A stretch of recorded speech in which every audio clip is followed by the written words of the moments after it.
Halo penonton, kalian penasaran gak sih? Walaupun Rimuru katanya adalah seorang karakter yang polos dan naif, tapi kenapa kok gak ada sama sekali orang yang berani untuk berkhianat di anime Tensura? Kenapa bawahan Rimuru itu semuanya setia gitu? Kenapa gak bikin aja konflik internal sama kayak Overlord, seperti katakanlah pengkhianatan Albedo gitu? Nah, menurutku ada beberapa faktor baik dari sistem skill maupun dari kondisi lingkungan di anime Tensura. Lah, salah satunya koridor jiwa. Koridor jiwa dari segi kemampuan atau skill di anime Tensura ini punya konsep yang namanya koridor jiwa. Nah, koridor jiwa ini adalah sistem yang menghubungkan antar atasan dan bawahan ketika sang bawahan itu menyatakan kesetiaannya kepada tuannya, terutama setelah sang tuan memberi mereka nama sehingga mereka bisa berevolusi. Cara kerja koridor jiwa ini membuat setiap orang terhubung satu sama lain. Jadi lewat koridor jiwa ini nggak cuma satu hubungan antara atasan dan bawahan doang, tapi di sini koridor jiwa ini bisa menghubungkan semua orang yang jadi bawahan Rimuru. Jadi setiap orang yang terhubung di koridor jiwa ini akan terhubung gak hanya bawahan dengan atasan aja, tapi juga bawahan dengan bawahan lainnya. Lewat koridor jiwa ini juga semua orang yang dapat berkomunikasi dan memahami satu sama lain. Jadi nggak hanya terbatas komunikasi telepati doang, tapi dengan koridor jiwa tiap satu orang dengan yang lain dapat merasakan perasaan orang lain dan merasa terhubung gitu satu sama lain. Bisa dibilang dengan koridor jiwa ini rasa sakitmu dan rasa sakitku itu saling bisa dirasakan. Senangmu adalah senangku, rasa sakitmu dan sakitku.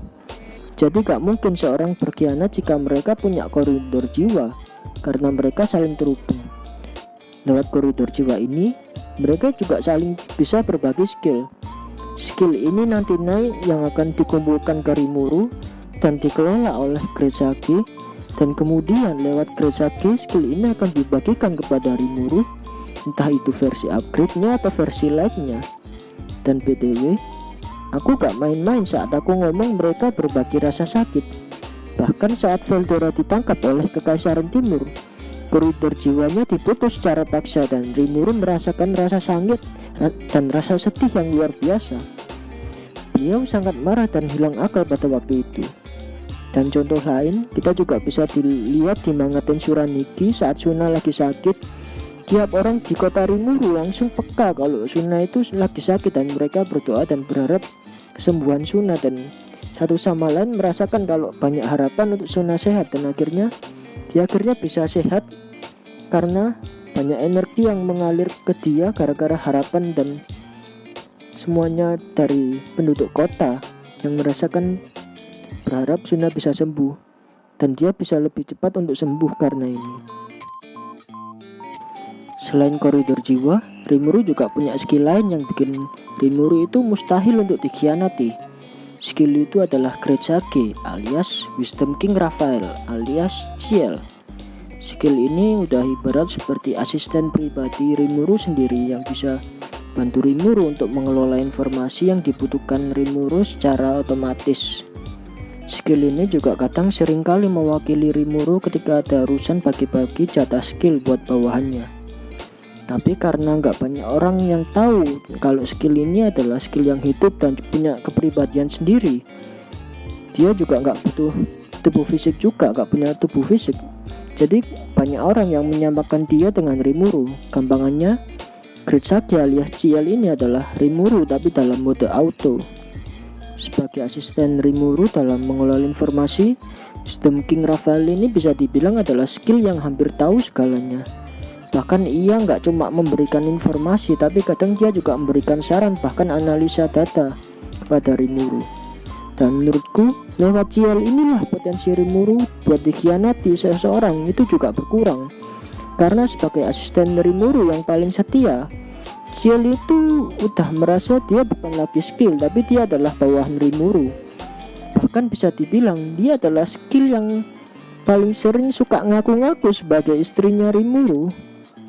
Sebagai bawahan dan asisten Rimuru yang paling setia dan karakter yang tahu akan segalanya, Menurutku nggak mungkin Rimuru itu bisa dikhianati selama ada si Ciel ini. Kalaupun ada, orang itu pasti akan langsung terdeteksi dan Rimuru pasti akan langsung tahu gimana menghadapi orang kayak gini. Apakah dimanfaatkan, dibuang atau gimana. Dan asal kalian tahu, sebagai skill, Grezagi ini adalah sosok yang paling licik dan rela untuk melakukan segalanya demi kebaikan Rimuru. Bahkan kadang ia suka bikin rencana sendiri jika dia merasa si tuannya ini, si Rimuru ini ngeyelan. Hal ketiga, kenapa nggak ada pengkhianatan di anime Tensura selain karena alasan skill? Menurutku karena kondisi Tanjura ketika Rimuru muncul. Ketika Rimuru tersummon sebagai Slam di Isekai, dia sempat memakan Veldora beserta penjara tak terbatas yang menyegelnya. Sementara kita tahu kalau Veldora adalah dewa pelindung para monster di hutan Jura. Dengan tidak adanya Veldora, akhirnya ini sama dengan hutan Jura ini nggak ada yang melindungi. Jika sewaktu-waktu ada serangan dari negara-negara barat atau dari Kekaisaran Timur, hutan Jura ini nggak ada yang melindungi gitu. Selain itu, monster-monster kecil yang tinggal di sekitar hutan Jura, di sekitar Gua Veldora lah, pasti terancam oleh monster yang lebih kuat. Ya gampangnya gara-gara Rimuru memakan Veldora beserta segelnya, kondisi hutan Jura ini bakal kacau karena gak memiliki pelindung dan monster lemah bakal saling serang melawan monster yang lebih kuat. Makanya dengan munculnya Rimuru ini, apalagi sebagai Demon Lord sekaligus sebagai penguasa baru di hutan Jura, ini berarti para monster dan penduduk hutan Jura ini secara nggak langsung dilindungi oleh Rimuru sebagai Raja Iblis. Karena posisinya sebagai Demon Lord, pendirian negara Federasi Jura Tempest juga lumayan membantu. Karena dengan ini hutan jadi lebih tertib dan hubungan antar monster jadi lebih damai. Karena mereka memiliki master yang sama dan berada dalam satu aliansi Federasi Jura Tempest. Selain itu, pemberian nama kepada seluruh monster oleh Rimuru juga salah satu alasan lainnya. Menurutku, pemberian nama sangat penting bagi monster karena dengan memiliki nama, monster bisa berevolusi jauh lebih kuat dan memiliki master sebagai pelindung. Jadi dengan adanya Rimuru yang memberikan nama kepada mereka jadi merasa berutang budi pada Rimuru. Karena berkat Rimuru, mereka jadi makhluk yang lebih kuat dan sanggup mencapai tahap evolusi dalam waktu singkat. Jadi gampangnya, kalaupun ada pemberontakan, menurutku pasti kelompok itu bakal dianggap kelompok yang gak tahu terima kasih oleh penduduk hutan Jura. Mereka pasti diasingkan dari masyarakat, bahkan bisa jadi malah diburu oleh monster lainnya karena dianggap berkhianat. Terakhir, penyebab kenapa menurutku di Tensura nggak ada pengkhianatan, menurutku karena sifat Rimuru sendiri. Karena menurutku Rimuru pada dasarnya orang yang hati-hati banget. Di balik sifatnya yang katanya naif, menurutku Rimuru ini adalah orang yang jenius dan gak sembarangan percaya sama orang.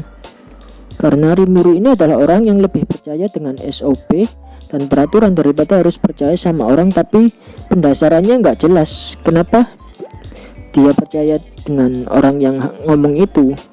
Harus diselidiki dulu alasannya gitu. Ya tapi enggaknya gitulah kalau di light novel. Nggak tahu kalau di anime nanti jadi kayak gimana. Karena menurutku jika di light novel, Rimuru itu hati-hati banget dan profesional banget. Jika ia menyelidiki sesuatu, ia nggak segan buat jadiin orang-orang terdekatnya sebagai tersangka juga. Walaupun ya dia cuma diem-diem aja, gak ngomong kalau dia curiga atau gimana. Dan menurutku Rimuru ini adalah orang yang hati-hati.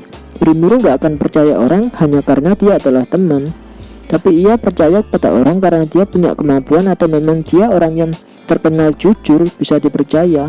Memang dia ahli dan paham di bidang itu, atau memang ia merasa apa yang orang itu ucapkan itu bisa dibuktikan benar-benar logis. Jadi bukan asal percaya atau mungkin malah nggak percaya sama sekali pada orang lain, tapi jika memang logis ya bisa dipercaya. Menurutku contoh gampang jika di light novel adalah Yukika Kurazaka. Bisa dibilang sebagai salah satu orang yang dekat dengan Shizue. Yuki adalah sahabat Rimuru dan mereka juga sering main sama Rimuru.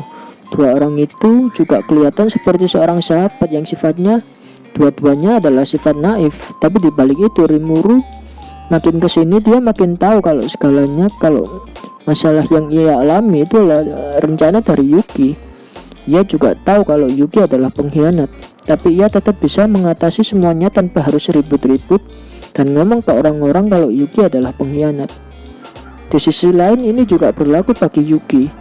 Yuki juga paham orang yang membuat rencananya gagal tiap waktu adalah Rimuru, dan ia juga paham kalau Rimuru dan dia sebenarnya orang yang saling bermusuhan, tapi dia tetap pura-pura seakan-akan gak ada yang terjadi di antara mereka. Dan menurutku jika ngomongin light novel, prediksi Rimuru juga selalu tepat kalau masalah pengkhianatan. Sebelum terjadinya pengkhianatan Daggerwall di volume 19 dan 20 di light novel, jauh sebelum Rimuru sudah memprediksi kalau di antara para Demon Lord pasti suatu saat ada yang bakal berkhianat. Jika bukan Luminas, ya Daggerwall, karena pada dasarnya dua orang ini saling bermusuhan. Dan benar aja, ternyata prediksi Rimuru benar. Daggerwall berkhianat, walaupun ketika rapat Daggerwall selalu pura-pura jadi orang yang penakut dan lemah. Jadi menurutku sifat hati-hati Rimuru dan prediksinya akan orang-orang di sekitar menurutku menjadi alasan juga kenapa di internal tidak ada pengkhianatan. Dan kalaupun ada, dia pasti memprediksi itu, dia pasti tahu walaupun dia gak ngomong-ngomong. Jadi menurutku, apakah mungkin ada pengkhianatan di Tensura? Kalau menurut kalian gimana? Dan kalau ada, coba jelasin kenapa. Mungkin. Dan kalau suka jangan lupa subscribe dan pencet tombol like.